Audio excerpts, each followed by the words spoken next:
kalaupun di luar, karena kan tanggapan orang kan nggak akan pernah bisa direm kan ya, pasti selalu ada tanggapan orang gitu di luar. Setidaknya bagaimana caranya biar bisa merasakan kemerdekaan tuh atau di rumah gitu. Ataupun kalau tidak bisa dua-duanya, di mana? Ketidakmerdekaan itu kan karena kita terlalu sibuk mendengarkan penilaian orang. Sebenarnya kita terlalu sibuk mendengarkan penilaian orang, karena terlalu sibuk mendengar penilaian, akhirnya kita tidak tahu dengan apa yang harus kita lakukan. Nah, efek dari tidak tahu dengan apa yang kita lakukan itu muncul kebingungan, muncul ketertekanan. Jadi intinya untuk menentukan jadi diri sendiri itu tidak usah dengerin omongan orang. Toh setiap orang punya hak untuk hidupnya merdeka. Karena tidak semua yang menilai itu baik. Dan juga tidak semua penilai itu menilai dari sisi yang dinilai. Kebanyakan yang nilai itu menilai dari sisi dirinya. Yang belum tentu cocok dengan yang dinilai kan gitu. Jadi kalau mau hidup tidak tertekan, jangan terlalu sibuk mendengarkan penilaian orang. Karena memang akhir-akhir ini kebanyakan kita ini jadi tim pengawas kan. Mungkin nggak ada kerjaan lain gitu. Jadi terlalu banyak tim pengawas. Bahasa kerennya tuh netizen ya. Iya. Karena kayaknya kalau ada acara-acara kebanyakan mau jadi panitia. Berjiwa panitia. Iya, nah panitia itu kan kerjaannya hanya menilai. Nah, sama aja yang kita bicarakan ini. Bagi yang nggak paham dianggap menilai kita ini. Padahal kita ini menjelaskan, harusnya berterima kasih.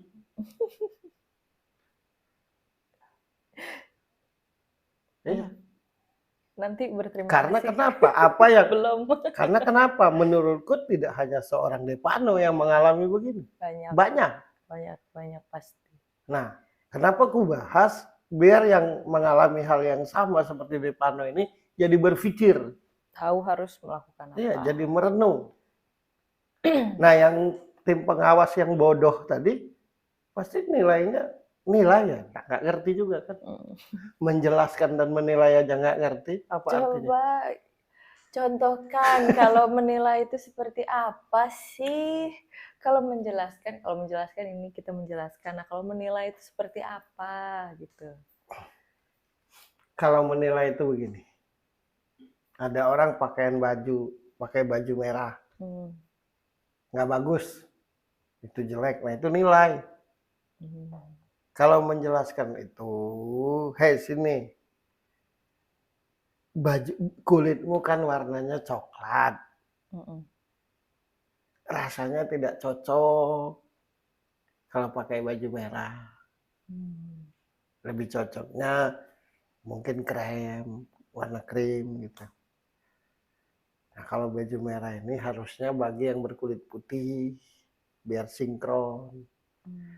Dan bajumu itu jangan terlalu panjang karena badanmu pendek. Nah, itu menjelaskan supaya orang lebih baik. Nah, kalau yang menilai itu motivasinya iri dengki. Ya salah satu kata-kata terbodoh mendompleng nama besar ibunya kan anaknya. Mau tak mau ikut. Gimana sih? Yang ngomong pun itu juga pingin jadi anak si artis tadi sebenarnya. Iya, justru karena pingin itu makanya begitu ngomongnya gitu. Kayak enak lah ya jadi anak artis, sayang lah aku bukan anak artis. Tung jadi anak artis stres nanti.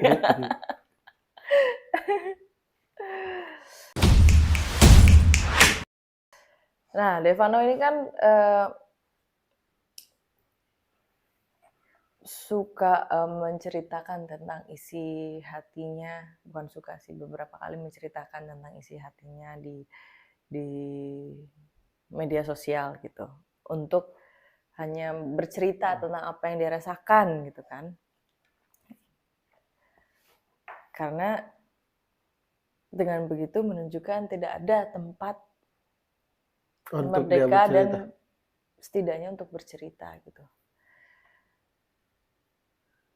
Nah, gimana caranya kita itu tahu ketika bertemu orang dia adalah tempat yang tepat untuk bisa kita jadikan teman bercerita. Orang yang nggak banyak ngatur pasti bisa dijadikan tempat bercerita. Jadi ketika kita ketemu orang yang nggak banyak ngatur, ketika kita bertemu dengan orang yang tidak selalu selalu bicara tentang kebaikannya, pasti orang itu bisa dijadikan tempat cerita. Jadi ciri-ciri orang yang bisa dijadikan tempat bercerita adalah orang yang tidak banyak ngatur, orang yang tidak merasa lebih baik dari orang lain. Nah, itu pasti bisa dijadikan tempat bercerita. Tapi kalau orang yang banyak ngatur, orang yang merasa dia lebih baik daripada orang lain, pasti ujung-ujungnya ketika kita bercerita yang ada kan amarah. Ya itu.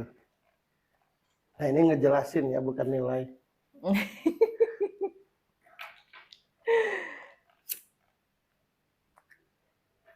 Ya, karena sekarang ini dengan adanya media sosial kan, satu sisi hanya ingin mencurahkan isi hati gitu, tapi jadi salah karena diketahui banyak orang akhirnya kan. Satu sisi mau memendam ini udah nggak kuat gitu. Nah, ya banyaknya curhatan di media sosial itu menunjukkan bahwa susah sekali mencari tempat ngobrol. Karena hampir semua orang pengen jadi panitia tadi. menilai. Apa yang membuat di keluarga itu akhirnya yang harusnya bisa jadi tempat yang merdeka, bisa bercerita apa adanya, tapi malah sebaliknya gitu. Karena sibuk saling ngatur, saling menyalahkan.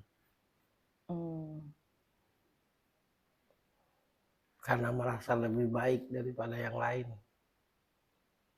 Akhirnya sibuk mengatur dan menyalahkan. Akhirnya terasa jauh. Akhirnya tidak betah di rumah. Gitu. Tidak banyak keluarga yang secara prakteknya tuh seperti teman. Teman dalam hal bertukar pendapat. Ya, gitu. Kebanyakan teman dalam hal jalan-jalan aja kan. Teman dalam hal makan. Tapi teman dalam hal ngobrol dan bercerita itu susah.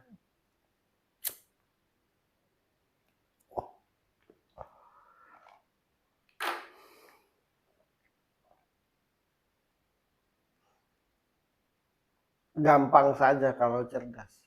Kalau dirimu tidak mau diatur, jangan pernah ngatur orang.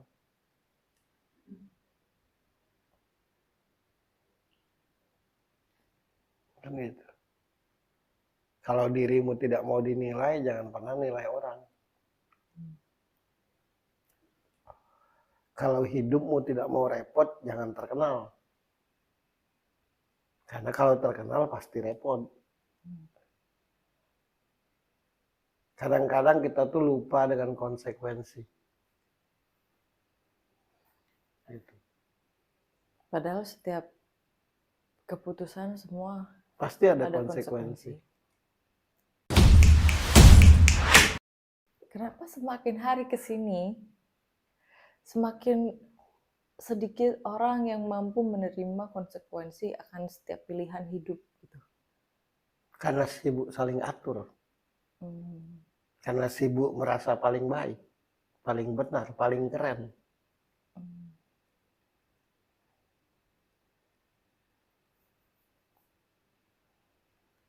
Jadi tiap-tiap orang yang merasa dia paling cantik, otomatis melihat orang lain jelek. Kalau dia merasa paling pintar, otomatis melihat orang itu bodoh. Nah, kita ini di era yang sibuk seperti itu sekarang ini. Walau tidak semuanya, tapi dominan. Nah, menurut lo sendiri ketika sekarang ini zamannya yang mudah sekali untuk mengekspresikan apa yang dirasakan di media sosial, itu lebih banyak efek baik atau tidak sih? Lebih banyak efek buruk.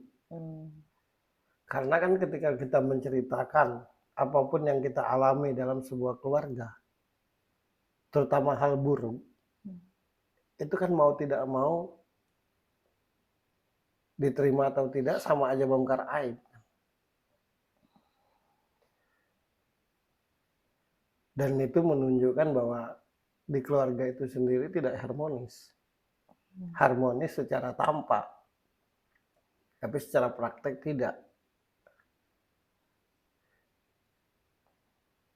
Tiap orang yang menulis statusnya, yang akhirnya menulis status dengan apa yang dia rasakan dalam hidupnya di media sosial, itu menunjukkan bahwa dia tidak bisa atau tidak punya siapa-siapa. Tidak ada tempat untuk dia ngobrol.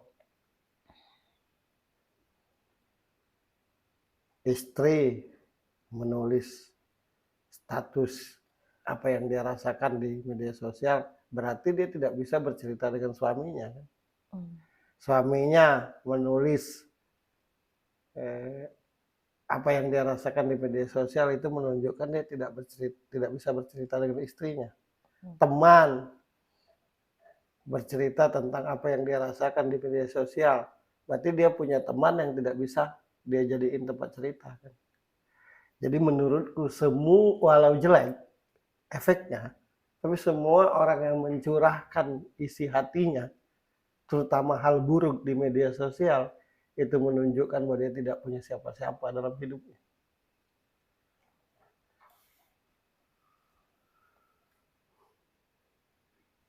Bagi yang mentalnya kuat, dia pendam karena dia tidak mau orang tahu. Tapi bagi yang mentalnya tidak kuat, mau tidak mau akhirnya dia tulis dan curahkan.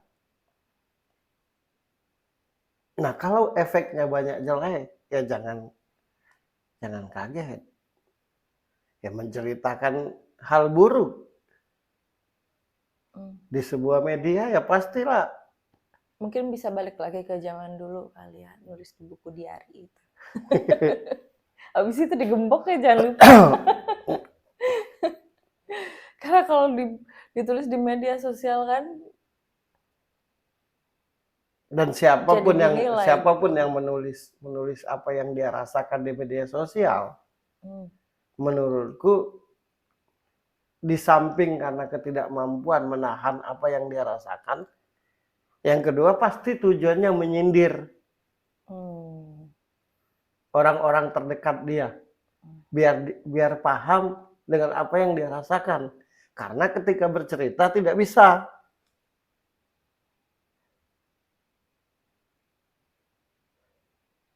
Kan gitu. Orang akan cari tempat ketika berada di tempat yang nggak nyaman. Siapapun yang mempunyai tempat yang nyaman tidak akan mencari tempat lain, kan? Sebenarnya sederhana sih, cuma jadi nggak sederhana. Makanya hati-hati jadi seorang artis. Ucapan, tingkah laku, penampilan, apapun tentang dirinya pasti jadi bahan penilaian. Ya, ini buat semua artis. Semua yang sudah jadi artis maupun yang akan jadi artis. Yang mau jadi artis. Kalau tidak benar-benar menjaga ucapan, kalau tidak benar-benar menjaga penampilan, kalau tidak benar-benar menjaga kelakuan, pasti jadi bahan omongan. Sudah pasti. Yang tidak suka akan mencemooh, yang suka akan mencontoh. Nah, ketika yang dicontoh tidak baik juga pasti akan dicemooh. di awal sudut pandang ini kan kita sudah ngomong bahwa artis itu contoh semua orang. Kalau dia baik, akan dicontoh.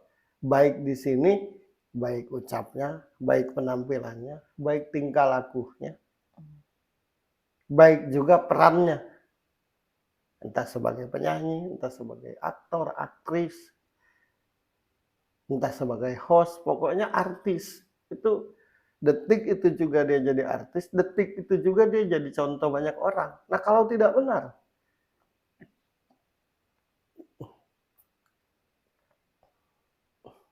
orang yang terkenal, keren, cantik, sukses, ya pasti dinilai, dilihat, didengar semua orang. Pasti akan diketahui, semua orang akan mencari tahu tentang dia.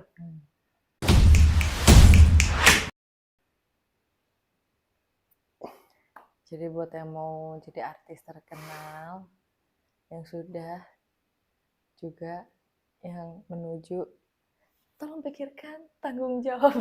Menjadi seorang artis terkenal itu bukan pekerjaan gampang. Sangat teramat sangat susah. Tapi ketika terkenal juga sangat berat menerima konsekuensinya. Karena kehidupan seorang artis itu, apalagi terkenal, ya akan dicari tahu. Bagi yang tidak suka dia, akan cari kelemahannya, biar dia hancur. Bagi yang suka dia, akan selalu dicontoh. Apapun yang dia ucapkan, apapun yang dia pakai. Bagaimana kelakuannya. Tanggung jawab seorang artis itu sangat amat besar. Karena kenapa? Siapapun yang jadi artis, pasti apapun tentang hidupnya istimewa, diistimewakan. Nah makanya mau tak mau kalau jadi artis itu jangan egois. Jangan sesuka perut.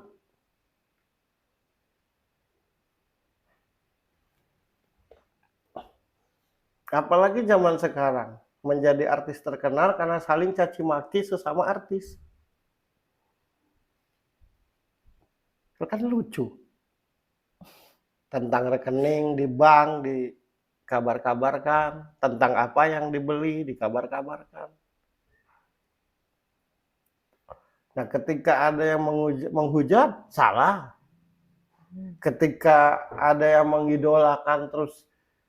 mengidolakan secara fanatik, apapun tentang dia dicari pun salah.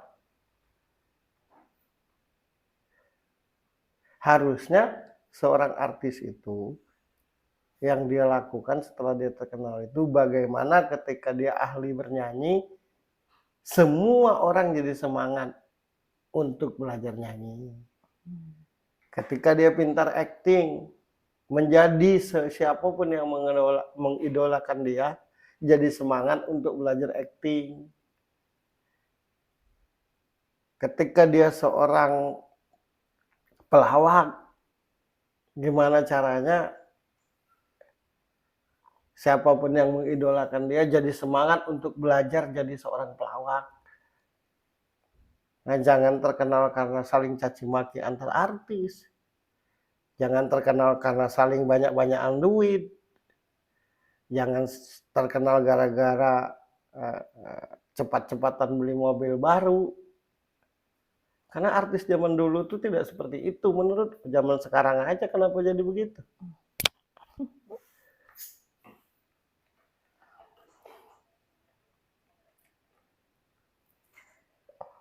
Nah, karena hal-hal seperti itu, maka banyak anak-anaknya yang depresi. Banyak anak-anak artis. Banyak anak-anak artis yang depresi, banyak anak-anak artis yang terbeban mental. Karena dia tahu kehidupan asli ibu atau bapaknya, kakak atau adiknya. Sementara di luar sana, orang sangat mengaguminya.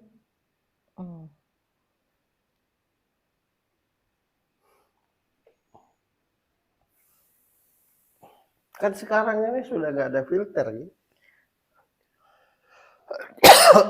Saling maki-maki di WhatsApp. Nanti ditunjukin.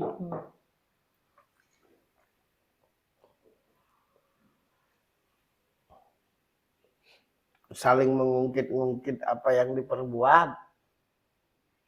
Lucu lah. Menunjukkan segala hal deh pokoknya. Iya.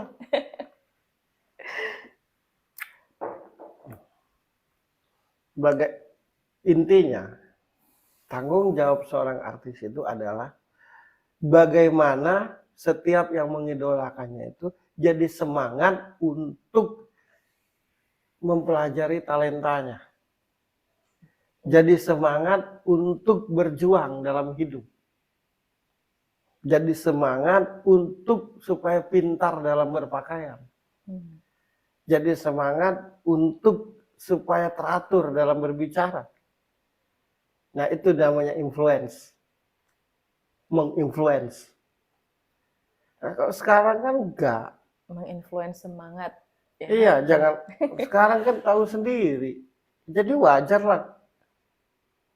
Salah satunya kayak Depano.